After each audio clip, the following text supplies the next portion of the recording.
자기 이거 화학에서 다 했던 거죠. 에너지 준위 이거 화학에서 했던 거라서 별로 어렵진 않을 겁니다. 이게. 자, 스펙트럼에 크게 세 가지 스펙트럼 있죠. 야, 연속 스펙트럼하고 선 스펙트럼하고 흡수 스펙트럼이 있는데요.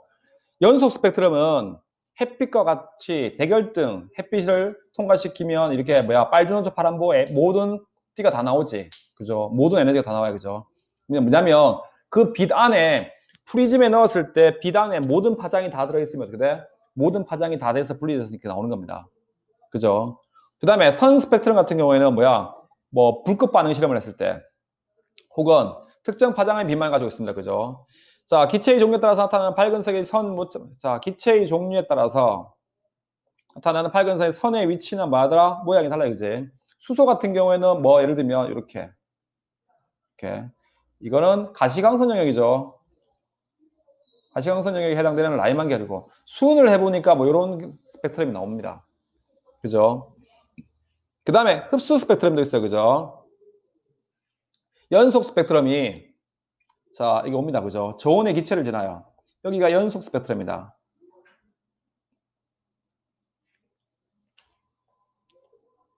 자, 연속 스펙트럼이 이렇게 오다가 저온의 기체를 지납니다.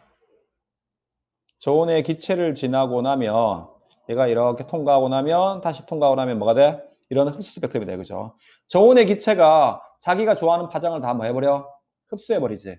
그래서 그 선에 해당하는 파장이 있어 없어? 없어져. 그죠? 그래서 그 선에 해당하는 파장이 없어가지고 그 부분만 까맣게 이렇게 나옵니다. 아시겠습니까? 네. 그렇게 나옵니다. 그래서 스펙트럼의 종류에 이렇게 연속 스펙트럼, 선 스펙트럼, 흡수 스펙트럼 해가지고 세 종류의 스펙트럼이 이렇게 존재한다 이런 말씀이 되겠습니다. 되셨죠? 네, 그렇겠습니다. 그래서 백열등 같은 경우에는 이렇게 연속 스펙트럼이 나오고요. 수소기체 방정관에서는 뭐가 나와요? 선 스펙트럼이 이렇게 나와요. 그죠? 네온기체 방정관은 이렇게 나오죠. 그죠? 띄엄띄엄하게서 선의 개수와 모양이 다 다릅니다. 맞죠? 그죠? 네. 그렇게 나오는 겁니다. 스펙트럼의 종류가 이렇게 있습니다. 자, 이렇게 나오는 이유는 왜 그렇다? 원자의 에너지 준위 때문에 그렇죠. 자, 원자는 중심에 원자 핵이 있죠. 그죠? 핵이 있고 주변에 뭐가 있어? 전자가 돌 수 있는 특정한 영역이 뭐야? 전자 껍질이 이렇게 존재해요. 그죠? 그래서 맨 안쪽에 있는 껍질을 무슨 껍질? K 껍질, 그 다음에 L 껍질, 그 다음에 M 껍질, N 껍질 이렇게 된 거. 맞죠? 예, 이렇게 돼요. 여기를 안쪽을 n 이꼴 몇 번? 1번 껍질, 2번 껍질, 3번 껍질, 4번 껍질 이렇게 그죠? n 이꼴 1, 2, 3, 4 이렇게 나가는 겁니다. 아시겠습니까? 네, 그렇게 됩니다. 그죠? 자, 그래서 전자는 특정 궤도에만 있을 수 있어요. 궤도와 궤도 사이를 왔다리 갔다리 할 때만 뭐 한다고? 에너지를 흡수하거나 방출합니다. 그래서 안쪽 궤도에서 바깥쪽 궤도로 이렇게 갈 때, 안쪽에서 바깥쪽 궤도로 이렇게 갈 때는 뭐 한다고? 에너지를 흡수해야 돼요. 그죠? 안쪽에서 바깥쪽으로 올 때는 에너지를 흡수해야 되고, 반대로 바깥쪽 궤도에서 안쪽 궤도로 이렇게 내려갈 때, 이럴 때는 뭐 한다고? 에너지를 방출해요. 방출할 때는 항상 무슨 에너지만 방출해요? 빛 에너지만 방출해요. 그죠? 방출할 때는 항상 빛 에너지만 이렇게 방출을 한다더라. 이런 말이 되겠습니다. 이해되십니까? 그죠? 네. 그렇게 된 겁니다. 자, 그래서 그렇게 된 겁니다. 그죠? 자, 러더퍼드의 원자 모형, 알파 입자 산란 실험의 결과라서 잘 설명할 수 있지만 원자가 방출하는 불연속적인 선 스펙트럼과 원자의 안정성을 설명할 수 없더라. 자, 러더퍼드는 중심에 원자 핵교 주변에 뭐가 있어? 전자가 이렇게 돌고 있다 했어. 그제? 돌고 있는데 자, 원자가 방출하는 불연속적인 선 스펙트럼. 자, 수소 원자를 방정관에 넣어가지고 해보니까 수소기체 방정관에서 나오는 빛이 뭐게 나와? 이런 스펙트럼이 나와요. 그죠? 수소기체 방정관에서 넣어가지고 실험을 하면 이런 그림이 이렇게 나온다 이런 말입니다. 그죠? 이런 스펙트럼이 나와요. 근데 왜 이런 스펙트럼이 나오는지를 모르겠다 이 말입니다. 그죠? 이런 스펙트럼이 나오는 이유를 잘 알 수가 없다더라. 그런 말씀이 되겠습니다. 그죠? 수소기체 방정관에 넣었을 때 왜 이런 선 스펙트럼이 나오는지를 잘 모르겠다더라. 자, 원자가 방출하는 불연속적인 선 스펙트럼과 원자의 안정성을 설명할 수 없었다. 그래서 원자의 스펙트럼과 원자의 안정성을 설명할 수가 없었다. 네, 그렇겠습니다.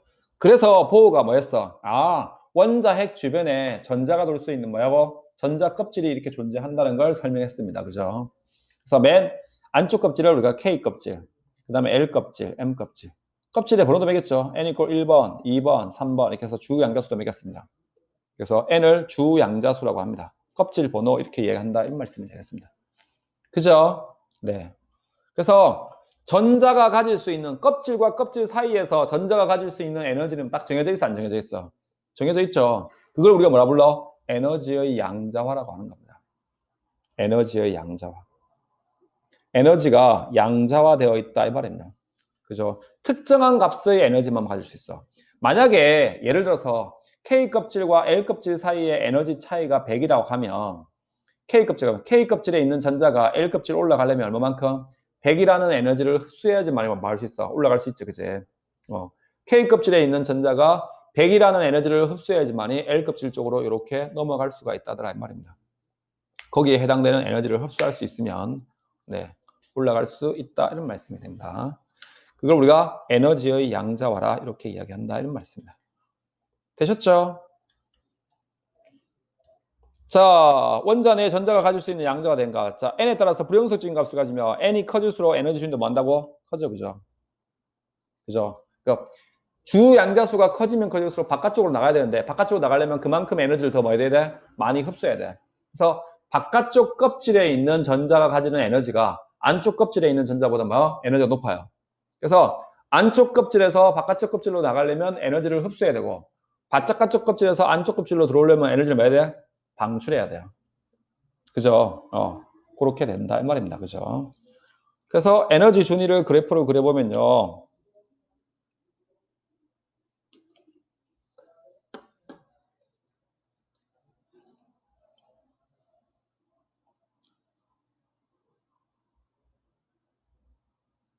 자, 그래서 여기 K 껍질, 여기 L 껍질, M 껍질, N 껍질 이렇게 된 겁니다.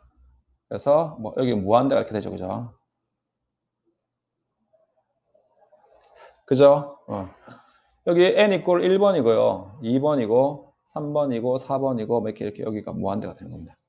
그죠? 네. 그래서 밑에 있는 전자들이 위로 올라가려면 어떻게 된다고? 에너지를 흡수해야 돼요. 그죠? 위에 있는 전자들이 아래로 내려오려면 에너지를 뭐 해야 돼? 에너지를 이렇게 방출해야 된다. 이런 말입니다. 그래서 에너지를 흡수하거나 방출하는 만큼 만다 전자가 껍질과 껍질 사이를 말 수 있어. 왔다리 갔다리 이렇게 할 수 있다. 이 말입니다. 예. 껍질만큼. 에너지를 흡수하거나 방출한 만큼 전자들이 이렇게 이동할 수 있는 겁니다. 자, 그래서 보시면 전자의 전위와 에너지 준위, 전자가 한 궤도에서 다른 궤도로 전이할 때 두 궤도의 에너지 준위 뭐만큼? 차이만큼. 그러니까 껍질과 껍질의 에너지 차이만큼을 막거나 흡수하거나 뭐 하는 거야? 방출하는 거야. 무슨 에너지 형태로? 빛에너지 형태로. 물론 떨어질 때는 반드시 빛에너지지만 올라갈 때는 반드시 빛에너지 아니라도 상관없습니다. 전기 에너지나 열 에너지나 뭐 다른 기타 에너지로 가지고도 올라갈 수 있습니다. 그죠? 그죠? 차이에 해당되는 에너지를 만다고 예, 차이에 해당되는 빛 에너지를 방출하거나 막 흡수하는 겁니다. 그래서 높은 궤도에서 낮은 궤도로 이렇게 떨어지면 만다고 낮은 궤도에서 높은 궤도로 이렇게 올라가면 만다고 빛 에너지가 들어왔어 이게. 그러면 여기 있는 전자가 말 수 있어 이렇게 올라갈 수 있다고. 그죠? 높은 궤도에 있던 전자가 낮은 궤도로 떨어지려면 그만큼에 해당되는 빛 에너지를 마음대 방출하면 돼요. 그죠? 그래서 차이만큼의 에너지를 마구 흡수하고 혹은 차이만큼의 에너지를 마음대 방출하면 돼요. 네. 차이만큼의 에너지를 흡수하거나 차이만큼의 에너지를 방출하면 네, 된다더라. 그런 말씀입니다. 그죠? 네. 차이만큼 에너지를 흡수하거나 차이만큼 에너지를 만다 방출하면 된다더라. 이렇게 된 겁니다. 되세요? 아시겠죠? 네. 자, 다음에 광자 에너지, 빛 에너지를 광자라고 하면 광자 한 개의 에너지는 뭐에 비례하더라? 진동수에 비례. 이거는 뒤에 가면 그 왜 진동수에 비례하는지는 뒤에 가서 광전효과 실험을 파동 파트에 가면 나오면 광전효과 파트에 가서 증명을 할 건데요. 지금은 그냥 빛 에너지라는 게 진동수에 비례한다는 그냥 그렇게만 알고 있으면 됩니다. 그래서 빛 에너지는 빛이 가지는 에너지는 H는 플랑크 상수고요, F. 그래서 빛의 속력은 람다 F니까 F에 대해서 풀면 F는 뭐보다 람다분의 C가 되겠죠. 그죠? 그래서 F 대신 써보면 람다분의 HC 이렇게 더 풀겠습니다. 그죠? 네. 여기 있는 거 요거 대입해가지고 이렇게 대입하셨어. 되셨습니까? 그죠? 네. 그럼 전자가 높은 궤도에서 낮은 궤도로 오든 혹은 낮은 궤도에서 높은 궤도로 가든 이제 그만큼의 차이만큼의 에너지를 막거나 흡수하거나 방출하면서 뭐 한다고? 네, 전자가 이동하죠. 광자에서. 에너지 준위가 EM인 궤도에서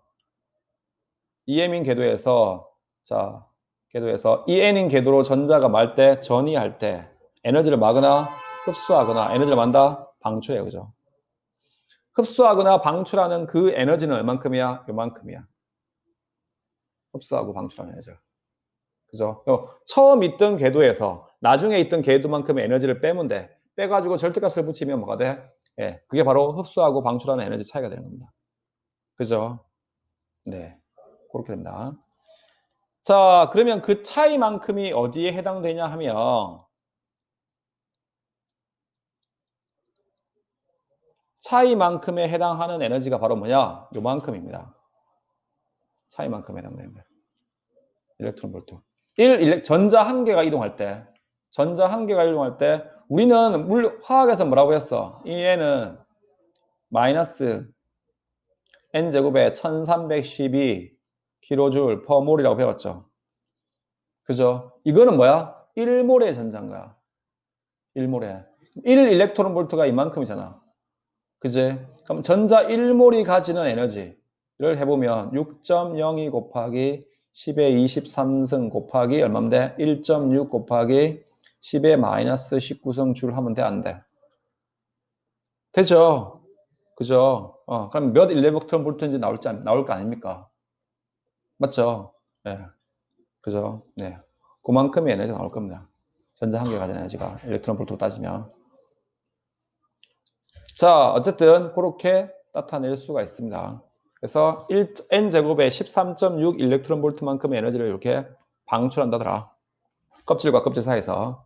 자, 그래서 해보면 무한대를 넣으면 여기다가 무한대를 넣잖아. 무한대를 넣으면 0이 되죠. 그죠? 무한대에 있는 상태의 에너지를 여기다가 0이라고 부르는 겁니다. 무한대에 있는 여기를 그러니까 에너지 1을 여기 0으로 보는 겁니다. 맞죠? 여기 보면 여기가 에너지 0으로 보는 겁니다.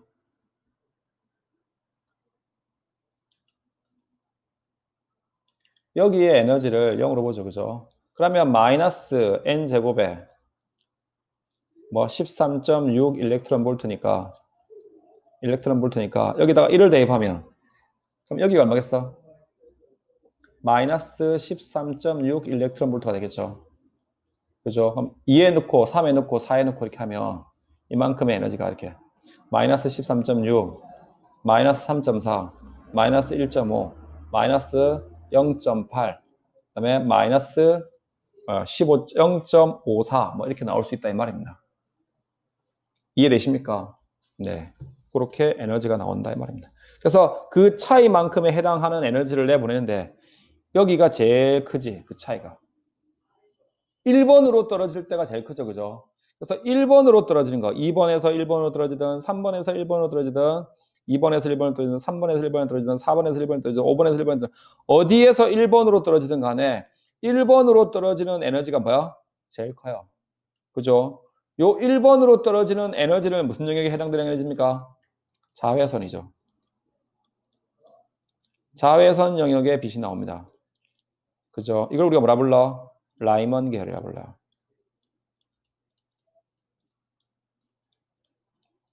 그죠? 1번으로 떨어지는 영역에 해당되는 빛이 라이만 계열의 빛이 나오는 겁니다. 1번으로 떨어지는 게. 자, 그 다음에 2번으로 떨어지는 건 뭐야? 가시광선 영역의 빛이 나와요. 그죠? 이걸 우리가 뭐라 불러? 발머 계열이라 불러요. 2번으로 떨어지는 거. 3번으로 떨어지는 게 바로 뭐야? 파션 계열이죠. 그죠? 3번으로 파션 계열입니다. 적외선 계열 개입합니다. 2번으로. 가시광선이요. 라이만 계열은 1번 자외선이요. 이렇게 됩니다. 맞죠? 네. 그때 그 차이만큼의 에너지를 이렇게 흡수하거나 방출하는데 화학하고 차이는요. 여기에 나와 있는 게 단위가 일렉트론 볼트 하는 거 그 차이밖에 없어요. 내용은 똑같습니다. 알겠습니까? 네.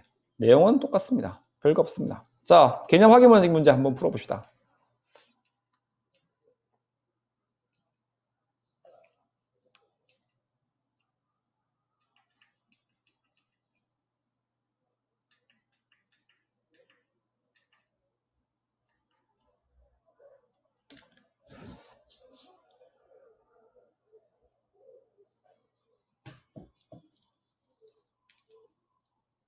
너희 방학 안 했지?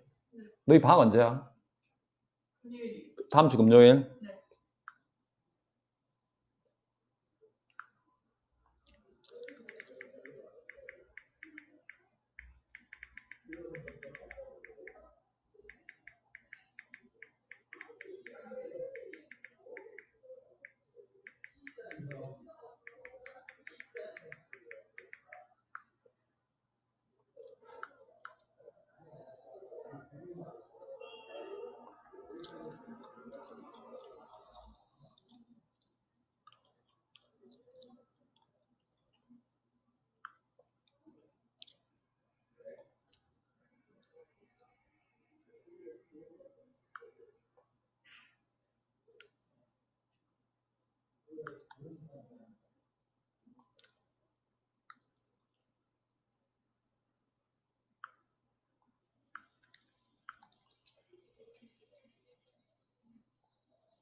다 하셨어요?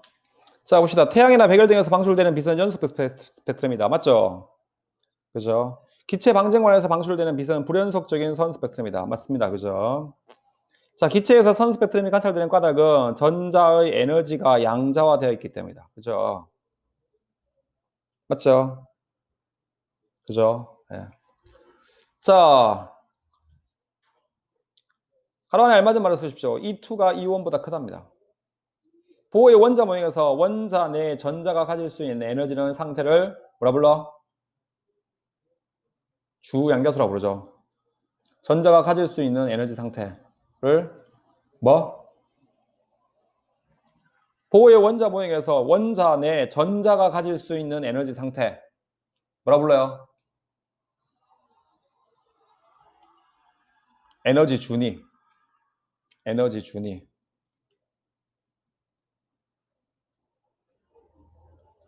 준위라고 합니다. 전자가 전이할 때 흡수하거나 방출되는 에너지는 빛의 뭐에 비례한다? 진동수에 비례합니다. 빛의 진동수에. 전자가 에너지 준위가 E2인 궤도에서 E1인 궤도로 전이할 때 에너지의 크기가 무엇인 빛을 뭐한다? E2가 더 에너지가 높답니다. E1보다.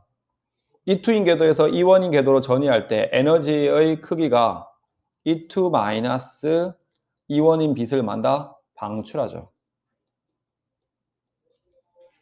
맞죠? 네, 요만큼 차이만큼에 해당되는 빛 에너지를 방출할 겁니다. 그죠? 네, 그렇게 된 겁니다. 자, 다음 넘겨보시고 여기 페이지 92페이지. 자, 두 전하 사이의 전기력입니다. 자, 전기력이란 건 전기락을 띠고 있는 입자 사이에 작용하는 힘이죠. 그죠? 전기력 F는 K의 뭐? 거리의 제곱에 반비례해. 그 다음에 두 전하 사이에 뭐에 비례해? 곱에 비례합니다. Q1, Q2 이렇게 되는 겁니다. 맞습니까? F는 K의 R제곱에 Q1, Q2 이렇게 됩니다. 그래서 전하의 곱에 비례하고 거리의 제곱에 반비례합니다. 다시 한번. 전하가 가지는 에너지 준이란 건 두 전하 사이의 거리의 제곱에 반비례하고 두 전하 사이의 전하의 곱에 비례합니다. 띠는 전하량의 곱에 비례하는 겁니다. 맞습니까? 그죠? 네. 그렇게 됩니다. 자, 예를 들면, 자, 거리 R입니다. 그죠? Q1이 뛰고 있고 Q2가 뛰고 있습니다. 근데 전화량이 반으로 줄었네. 그러면 미는 힘도 얼마가? 절반이 됩니다. 전화량이 2배가 됐네. 거리는 일정한데. 그럼 미는 힘도 몇 배? 2배가 돼요. 전화량에만 비례하는 거야. 전화량이 두 전화량의 곱에 비례하는 겁니다. 전화량의 곱에. 자, 그 다음에 이렇게 거리 R이 있을 때 침을 F라고 놨을 때 2R이 되니까 얼마? 4분의 F가 되죠. 그죠? 2분의 R이 되니까 얼마가 됩니까? 4F가 이렇게 되는 겁니다. 이해됩니까?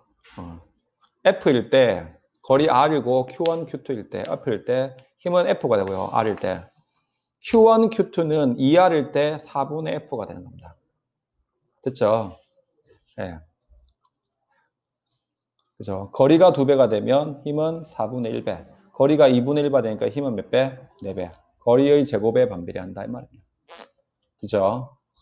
자, 도체 사이에 작용하는 전기력. 도체 사이에 대전시키는 방법에 따라서 두 도체 사이에 작용하는 전기력을 반영해 봅시다. 정전기 유도죠. 마이너스를 가까이 가져갔어. 그럼 여기 있는 마이너스를 이쪽으로 도망가겠지. 맞죠? 그럼 A는 무슨 걸 띄게 돼? 마이너스. B는 플러스를 띄게 됐지. 그럼 이렇게 하는 상태에서 둘을 분리시켜. 분리시키면 얘는 마이너스고 플러스니까 이렇게 당기겠죠. 그죠? B가 A를 이렇게 당깁니다. 그럼 당연히 A도 B를 당깁니까? 안 당깁니까? 당연히 당기죠. 그죠? 그죠? 이렇게 당깁니다. 요거는 A가 B를 당기는 힘. 그 다음에 요놈은 B가 A를 당기는 힘. 그럼 당연히 A가 B를 당기는 힘과 A가 B를 당기는 힘과 B가 A를 당기는 힘의 크기는 어떻다? 어떻다? 같습니다. 네. A가 B를 당기는 힘과 B가 A를 당기는 힘의 크기는 같습니다. 작용반작이기 때문에. 그죠? 한쪽이 전하가 크든 작든 상관없어요. 그죠? 얘가 만약에 플러스 2쿨롱이고 얘가 마이너스 4쿨롱이야. 4Q야. 차스야. 그래서 둘의 사이에 전하량이 작용하더라도 달을 당기는 힘은 서로 같아요. 전하량의 크기에는 관계없어요. 한쪽이 크다고 해서 당기는 힘이 더 센 거 그런 건 아닙니다. 아시겠습니까? 그죠? 네. 그렇게 된 겁니다. 자, 접촉시킬 때 보면 자, 이거 봐봐. 플러스 4고 플러스 2야. 그럼 딱 둘이 붙이지. 그럼 둘이 다음 얼마입니까? 플러스 6이 되지. 그럼 플러스 6이 돼서 떨어뜨리면 각각이 뭐가 돼? 반반씩 되게 되는 겁니다. 그래서 얘가 플러스 3, 플러스 3. 플러스 4, 마이너스 2가 되면 플러스 4에다가 더하기 마이너스 2를 해요. 그럼 나누기 1 한 겁니다. 그러면 플러스 2에 2가 되니까 한 놈당 얼마? 플러스 1을 띄게 되는 겁니다. 한 개당 띄는 전하가 플러스 1이 이렇게 되는 겁니다. 이해돼요? 아시겠어요? 네. 그렇게 되신다는 말씀이 되겠습니다. 오케이? 되셨죠? 다음. 자, 수소 원자의 에너지 준위와 스펙트럼 비교하기 그 보시면 그죠? 전자가 1번으로 떨어지는 거네 전부 다. 2번에서 1번, 3번에서 1번, 4번에서 1번. 1번으로 떨어지는 건 전부 다 무슨 계열? 라이먼 계열. 자외선. 그죠? 4번에서 2번, 5번에서 2번으로 떨어지는 거네. 이건 뭐야? 가시광선. 발머 계열. 이건 3번으로 떨어지는 거네. 4번에서 3번으로 떨어지네. 이거는 뭐야? 적외선. 파시엔 계열이 나온다 이 말입니다. 이해돼요? 이때 흡수하거나 에너지를 뭐한다? 방출하는데 흡수하고 방출하는 에너지 차이는 이렇게 된다고. 이 N은 처음에 있던 에너지에다가 4번에서 1번으로 떨어졌어. 그러면 4번의 에너지에서 1번에 가지고 있는 에너지를 빼면 된다고. 그래서 절대값을 이렇게 붙이면 된다고. 선생님 이렇게 해도 안 돼요. 상관없어요. 어차피 절대값 붙이는 거니까. 그죠? 상관은 없어요. 어떻게 하든. 자, 그렇게 하시면 된다 이 말입니다. 자, 그러면 4번에서 2번으로 떨어지는 거하고 3번에서 2번으로 둘 다 발목결입니다. 2번으로 떨어진 거야 얘도 발목결이야. 에너지 누가 커? 그렇지. 4번에서 2번이 크지. EA가 EB보다 큰다. 에너지는 뭐에 비례해? 진동수. 그럼 진동수도 FA가 FB가 큽니다. 근데 뭐는 반비례해? 파장에 반비례하지. 파장은 B가 더 크다 이 말입니다. 이해돼요? 네. 그렇습니다. 자, 전자가 전이할 때 방출되는 선 스펙트럼을 분석합니다. 그죠? 자, 이쪽으로 갈수록 파장이 점점 길어지네. 람다 값이 점점 커지네. 람다 값이 점점 커진단 말은 진동수는 커진다는 얘기야, 작아진다는 얘기야? 그렇죠. 진동수는 작아진다는 얘기죠. 그러면 에너지는 그죠? 이렇게 표현하는 거야. 이해돼요? 네, 이쪽으로 갈수록 에너지가 커지는 거야. 파장이 짧아지네. 자, 봐봐, 정혜야. 정혜란다. 우정아, 봐봐. 350에서 650이지. 대략 보니까 여기가 400 정도 되겠네. 그죠? 한 380 정도에서부터 한 680 정도, 680 정도까지 되니까 여기 뭐야? 무슨 계열? 발모 계열이죠. 그래서 무슨 강선? 가시광선. 영역에 빛이 나온다. 이런 말입니다. 이해되십니까? 아시겠습니까? 잠오십니까? 껌 드릴까요? 그죠? 자, 그래서 여기서 나오는 B, 이 B하고 A를 비교했어요. 요거 하고 요거 비교했어요. 자, 진동수 누가 커? 그죠? 진동수 A가 크죠, 그죠? A가 커요, 그죠? 파장은 B가 커요, 그죠? 에너지 누가 커? 그렇죠. 에너지가 A가 커요. 이렇게 되는 겁니다. 오케이? 네. 그렇게 되시는 겁니다. 자, 나머지 문제 풀어보시면 되고요.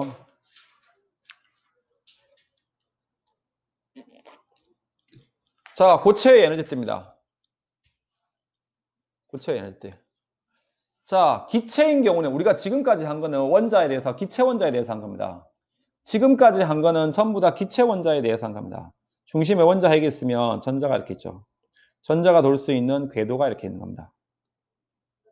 그죠? 근데 기체 원자하고 기체 원자 사이는 뭐야? 굉장히 떨어져 있지. 떨어져 있으니까 서로 에너지 궤도에 영향을 미쳐 안 미쳐? 안 미쳐요. 근데 문제는 이제 고체가 되면 어떻게 돼? 기체가 고체가 돼, 액체가 돼서 다시 고체가 되면 원자와 원자 사이의 거리가 어떻게 됩니까? 굉장히 가까워지죠. 예. 원자와 원자 사이의 거리가 굉장히 가까워집니다. 예. 원자와 원자 사이의 거리가 굉장히 가까워져서 서로의 에너지 준위가 겹쳐버려요. 자, 예를 들면 수소 원자가 있는데요. 수소 원자 혼자 있으면 에너지 준위를 그려보면 수소 원자 혼자인 경우에 에너지 준위를 그려보면 자, 여기 K 껍질, 여기 L 껍질, 여기 뭐 N 껍질, 여기 N 껍질 뭐 이렇게 나가봅시다. 여기 무한대 이렇게 나가봅시다. 근데 원자가 두 개의 원자가 고체 상태로 돼 있다고 가정할게요. 그럼 한 원자가 가지는 에너지 준위가 이렇게 돼 있습니다. 한 원자가 가지는 에너지 준위가 이렇게 있다고 가정하면 원자가 두 개니까 두 개의 원자가 굉장히 가까이 붙어 있겠죠, 그죠? 그러다 보니까 에너지 준위가 겹쳐요. 비슷하게 이렇게. 서로의 에너지 준위가 비스무리하게 이렇게 겹쳐요. 원자가 두 개면. 이렇게 되겠죠.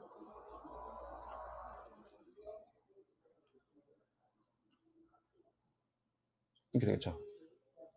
맞죠? 너무 가까워서. 원자가 세 개면 선이 몇 개 생기겠어? 비슷한 선이 세 개가 생겨요. 비슷한 선들이 이렇게 세 개가 생겨요.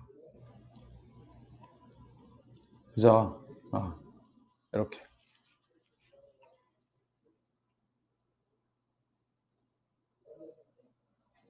이렇게 된 겁니다. 비슷한 선들이. 네. 이렇게 세 개가 만들어진다. 이런 말씀이 되겠습니다. 오케이? 아시겠습니까? 네, 그죠? 자, 그런데 여러 개의 이제 원자가 고체 여러 개가 생기면 겹쳐 있으면 많은 고체 원자들이 덩어리로 이렇게 붙어 있으면 어떻게 되냐면 수없이 많은 선이 겹치겠지. 그지? 수없이 많은 선이 겹쳐서 이 에너지 준위가 마치 뭐 무슨 모양 생겨? 띠 모양으로 생겨요. 에너지 준위 모양이 마치 이런 띠 모양처럼 생깁니다. 이렇게. 이해되십니까? 그러면 전자가 여기 들어갈 수 있어 없어? 여기 들어갈 수 있겠지. 그죠? 여기도 전자가 들어갈 수 있죠. 그죠? 여기도 전자가 들어갈 수 있고 여기도 전자가 들어갈 수 있습니다. 그러면 요 사이에는 우정아, 요 사이에는 전자가 들어갈 수 있어 없어? 없죠. 그죠? 여기도 전자가 들어갈 수 있어 없어? 여기도 없죠. 여기 들어갈 수 있어 없어? 없죠. 이 전자가 들어갈 수 없는 곳이 이렇게 있습니다. 전자가 들어갈 수 없는 거 여기를 우리가 뭐라 불러요? 띠틈이라 불러요. 혹은 다른 말로 옛날에는 뭐라고 하냐면 금지띠라고 불렀어요. 그 다음에 여기는 전자가 들어갈 수 있어요. 여기도 전자가 들어갈 수 있고 여기도 전자가 들어갈 수 있어요. 전자가 들어갈 수 있는 부분, 여기 전자가 들어갈 수 있는 부분이 여기 있습니다.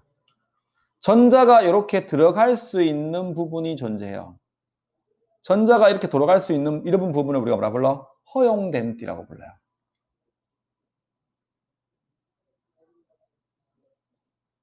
된 띠라고 이렇게 합니다. 그러면 원자들이 안정한 상태라면 맨 안쪽에 있는 전자부터 채워지겠죠. 껍질이 채워지겠죠. 안쪽에 있는 껍질부터 전자가 채워질 겁니다. 만약에 에너지가 하나도 없는 0켈빈이 된다고 생각해봐. 에너지가 하나도 없는 0켈빈 상태면 딱딱 안에서부터 채워진단 말이야. 그럼 전자가 에너지가 하나도 없는 상태이기 때문에 안에서부터 차곡차곡 세워져요. 그죠? 채워져가지고 완전히 채워졌어. 완전히 채워져가지고 전자가 어디까지 채워져가지고 여기도 전자가 다 채워지고 여기도 잘 채워졌어. 채워져 있는데 전자가 채워져 있는데 전자가 채워져 있는 띠 중에서 맨 바깥쪽 띠 전자가 채워져 있는 띠 중에서 맨 바깥쪽 껍질에 있는 띠 이걸 우리가 뭐라 불러? 원자가띠라고 불러요. 뭐라 부른다고 얘를? 원자가띠라고 불러요. 띠라고 이렇게 합니다. 알겠습니까? 껍질이 안쪽 껍질에서 차곡차곡 세가지고 전자가 채워져 있는 띠 중에서 맨 바깥쪽 껍질에 있는 띠 거기를 우리가 뭐라 불러? 원자가띠라고 불러.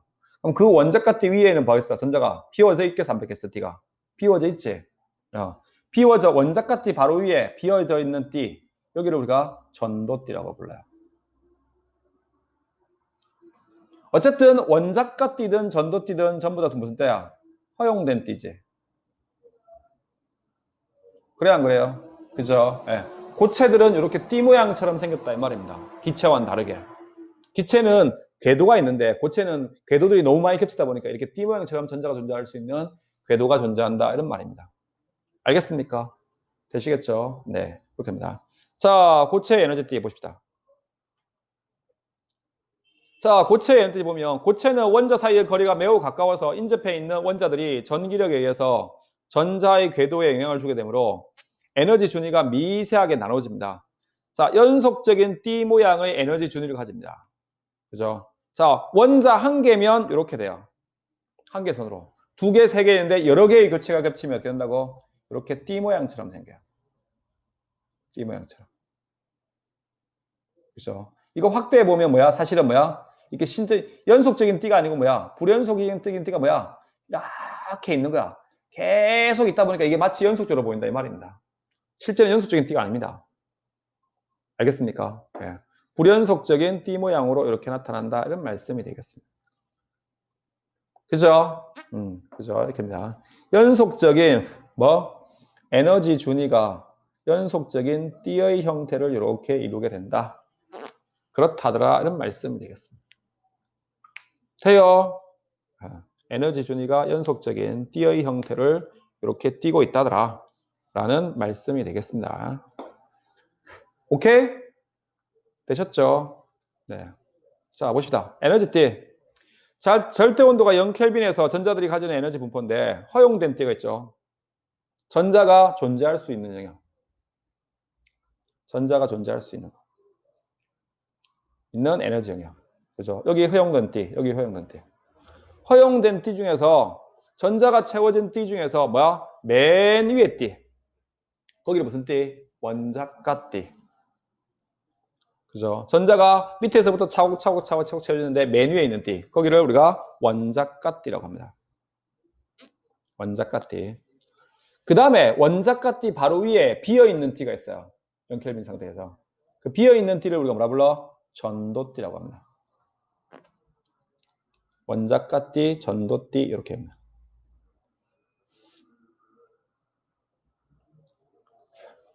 돼요? 네. 원자가띠, 전도띠 이렇게 합니다. 원자가띠나 전도띠나 둘 다 허용된 띠입니다. 그죠? 네. 근데 전도띠로 전자가 올라가잖아요. 전자들이 요 원자가띠에서 전도띠로 올라가면 전자들이 뭐 했어요? 자유롭게 움직일 수 있어요. 그럼 전자들이 자유롭게 움직일 수 있단 말은 그건 뭐가 통한다는 얘기야? 전류가 통해요. 알겠습니까? 네. 원자가띠 안에 있으면 전자들이 가다가 부딪혀요. 전자가 잘 이동을 못해. 근데 전도띠로 올라가면 비어있기 때문에 전자들이 자유롭게 움직일 수 있어요. 알겠습니까? 네. 그렇게 됩니다. 자, 그래서 전도띠, 원자가띠 위에 바로 위에 있는 에너지띠인데 에너지를 얻어서 전도띠로 전이한 전자들은 원자 사이를 자유롭게 이동할 수 있어서 뭐가 된다고? 네, 자유전자가 돼요. 전도띠로 올라간 전자들은 자유전자가 됩니다. 전도띠로 전이한 전자들은 자, 원자 사이를 자유롭게 이동할 수 있어 자유전자가 됩니다. 자유전자가 이렇게 된다더라. 이런 말씀입니다. 돼요? 그죠? 자, 그 다음에 띠 간격이 있습니다. 에너지 띠 사이에서 전자가 존재할 수 없는 영역이 있습니다. 전자가 존재할 수 없는 영역. 띠 간격 혹은 띠틈이라고 돼요. 띠 간격, 띠틈 혹은 금지띠. 띠 간격. 옛날에는 띠틈이라고도 불렀거든요. 그 다음에 혹은 금지띠. 다 같은 말입니다. 같은 말입니다. 자, 그 다음에 그래서 고체의 에너지 전기전도성을 보시면 자, 물질 내에서 전류가 얼마나 잘 흐르는지 나타내는 성질을 전기전도성이 하는데 외부에 전압을 걸어줬을 때 전자가 이동하는 정도로 비교할 수 있습니다. 자, 원자가띠에 전자가 모두 채워져 있으면 전자가 옮겨갈 빈자리가 없어서 이동할 수가 없습니다. 저기 전류가 흘러 안 흘러? 꽉 채워져 있어 이렇게. 여기에. 그죠? 채워져 있어가지고 전자들이 올라갈 수가 없네. 전류가 안 흘러요 이렇게. 그죠? 그러면 원자가띠에 있는 전자가 띠 간격 이상의 에너지를 흡수하여 전도띠로 이동하면 고체 내부에서 뭐 한다고? 전자들이 움직일 수 있어 없어? 있겠지? 봐봐. 에너지를 흡수했어요. 흡수해서 여기 있는 전자들이 이렇게 올라갔어. 그죠? 그럼 전도띠까지 올라갔어. 올라가면 이제 얘네들이 움직일 수 있어 없어? 자유롭게 움직일 수 있겠지, 그지? 그죠? 일부 원자가띠에 있는 전자들이 전도띠로 이렇게 올라가면 전도띠에서는 자유롭게 됐어요. 그래서 전류가 흘러요. 그래서 전류가 흐르려면 전도띠로 올라가야 돼요. 전자들이 자유롭게 움직이려면. 알겠습니까? 됐죠? 자, 그래서 전기 전도성에 따라서 우리가 도체냐, 절연체냐, 다른 말로 하면 절연체를 부도체라고 불러요. 반도체, 이렇게 세 가지로 얘기하는 겁니다. 도체, 절연체, 반도체, 이렇게 세 가지로 얘기할 수 있습니다. 도체는요, 원자가띠하고 전도띠가 띠 간격이 굉장히 좁거나 아예 그냥 띠 간격이 없어. 붙어 있어, 그냥 이렇게. 붙어 있거나 굉장히 작으면 원자가띠에 있는 전자들이 전도띠로 올라가기 쉬워, 안 쉬워? 쉽지. 그럼 에너지를 조금만 얻어도 어떻겠어? 올라가가지고 전류가 잘 흘러 안 흘러? 잘 흐를 수 있어요. 그래서 전류가 잘 통하는 겁니다. 그죠? 띠 간격이 거의 없거나 원자가띠의 일부 원자가띠의 일부에만 전자가 채워졌어요. 그죠? 그 다음에 전도띠, 절연체입니다. 띠 간격이 굉장히 넓어요.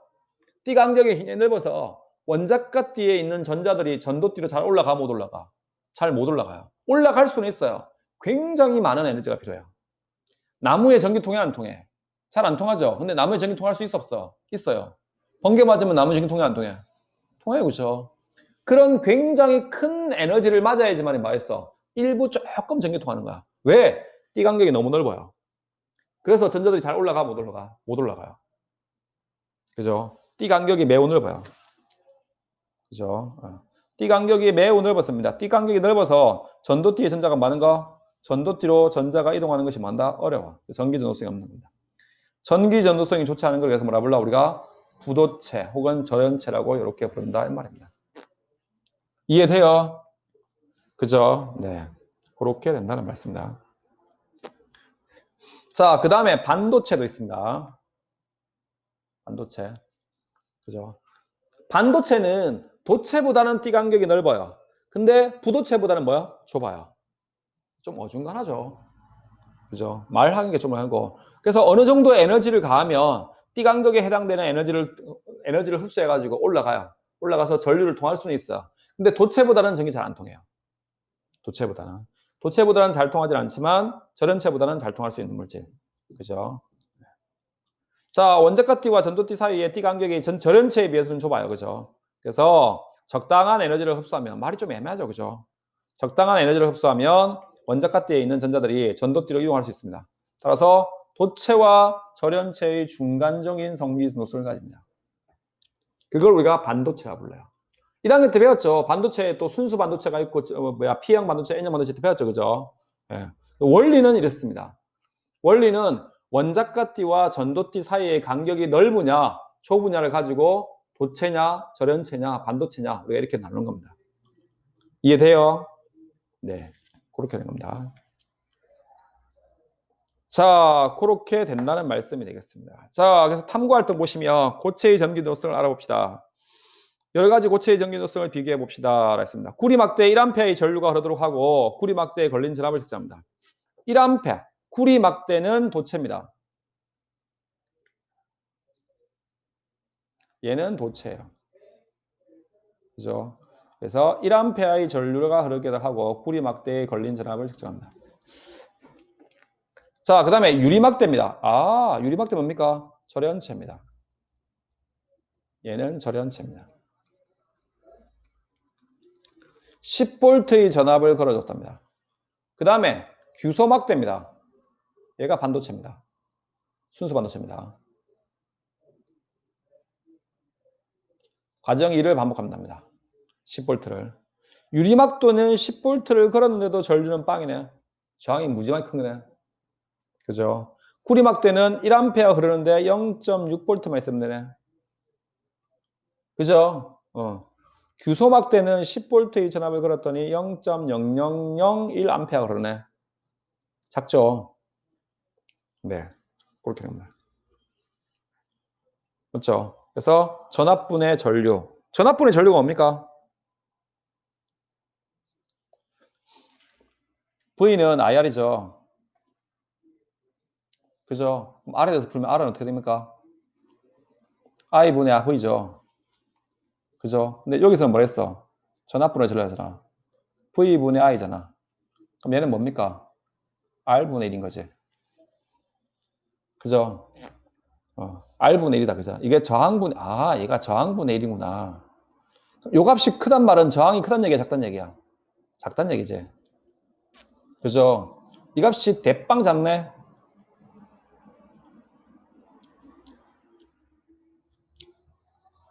10에 말해서 5승이네. 이건 0이네, 그죠? 그죠? 저항이 거의 뭐단 얘기야? 이 값이 크면, 저항분의 1이죠. 저항이 커지면, 저항값이 커지면 전체 값이 많은 겁니까? 커지는 거지. 전체 값이 작아지는 거지. 그죠? 그러니까 유리막대는 0이네. 유리막대의 저항값은 굉장히 크다는 얘기죠.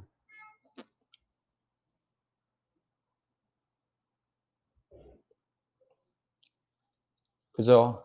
그 다음에 규소막대도 뭐 10에 마이너스 5승밖에 안 되니까. 규소막대도 저항이 뭐야? 굉장히 큰 거죠. 근데 얘는 저항이 작은 거지. 구리막대는. 그죠? 그래서 I분의 V 값이, V분의 I 값이 크면 클수록 뭐하다고? 전류가 잘 통하는 겁니다. 예, 저항의 역수로 전류가 얼마나 잘 흐르는지가 됩니다. 저항의 역수로 전류가 얼마나 잘 흐르는지를 나타낸다. 이렇게 나타낸다 이 말입니다. 돼요? 네. 그렇게 나타낸 겁니다. 자, 개념 확인하기 문제 한번 풀어봅시다.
됐어요. 자, 고체의 에너지 준위와 같이 에너지 준위가 거의 연속적으로 분포하는 영역을 뭐라 불러? 예, 에너지 띠라고 하죠. 자, 전자가 분포하는 에너지 띠 중에서 전 에너지가 가장 큰 띠를 뭐? 원자가띠. 원자가띠 바로 위에 있는 에너지 띠를 전도띠. 전자는 어디에 해당하는 에너지를 가지고 있었다? 띠 간격. 띠 간격에 해당하는 에너지는 가질 수 없습니다. 그죠? 자, 가로 안에 알맞은 말을 쓰십시오. 원자가띠와 전도띠 사이의 띠 간격에 따라서 고체의 전기 전도성이 결정된다. 그지? 간격이 뭐야? 띠 간격에 따라서. 띠 간격이 좁으면 잘 올라갈 수 있는데 띠 간격이 넓으면 잘 못 가죠. 그죠? 원자가띠와 전도띠 사이의 띠 간격이 넓으면 뭐다? 전원체죠. 띠 간격이 전원체보다 좁아서 전자가 작은 에너지에는 비교적 작은 에너지도 쉽게 전도띠로 이동할 수 있는 물체를 뭐라 불러? 반도체라고 합니까? 맞아요. 전자가 작은 에너지에도 쉽게 이동할 수 있는 물질. 좀 애매하죠, 이게. 적당한 에너지, 그거. 약간의 에너지. 흡수하면 원자가띠로 이동할 수 있습니다. 도르차 전체가 중요합니다. 얘는 뭐라고 해야 돼? 띠 간격이 전원체보다는 좁아. 전자가 작은 에너지에도 비교적 쉽게 전도띠로 이동할 수 있는 물질은 이건 도체겠지. 반도체가 아니고. 좁아. 좁아. 간격이 없거나 여기 있네. 띠 간격이 거의 없거나 원자가띠가 일부분만 채워진다. 아, 이건 딱 붙은 거라 말하는 거네. 반도체라고 보면 되겠네. 반도체라고 보도 될 것 같습니다. 약간 좁다니까. 그죠? 도체는 그냥 거의 전도띠하고 원자가띠하고 붙었다고 보시면 됩니다. 전도띠하고 원자가띠가. 되셨습니까? 네, 그렇게 됩니다. 오늘 여기까지만 진도 나갈게요. 문제는 여기까지 풀어오시면 됩니다. 여기까지. 남은 거 보니까요. 보니까 반도체 파트하고 그 다음에 전기와 자기 파트 이 정도 있거든요. 한 2주 정도만 하면 반도체 이거 하고 2주 정도만 하면 전기는 다 끝날 수 있을 것 같습니다. 그러면 파동 어느 정도 들어갈 수 있을 것 같네요. 네. 그럴 것 같습니다. 질문이요? 네, 잘하셨습니다. 수고하셨습니다. 일찍 마칠게요, 오늘은.